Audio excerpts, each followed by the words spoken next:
Assalomu alaykum aziz yurtdoshlar. Mana hozir esa Sankt-Peterburgdan Toshkent yo'nalishi bo'yicha Qanashar kompaniyamizga ikkita akamiz bor edi.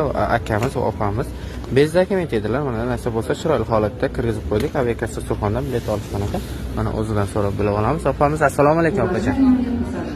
Aviakassa Surxon shoshilib aka o'sha aytgan gapida hammasida turishdimi? O'zlari chiroyli qilib olib kirishdimi? Sizni hech kim to'xtatdi, sizdan lishni summa so'ragan yo'qmi? Aka sizdan-chi? Akamiz o'zini ko'rsatish xohlamayapti, uyga supers bilan borayotgan ekanlar. Aka mana pasportingiz sizniki. Opa mana tanlovda adashmang, Aviakassa Surxon hamisha hamma vaqt xizmatingizda.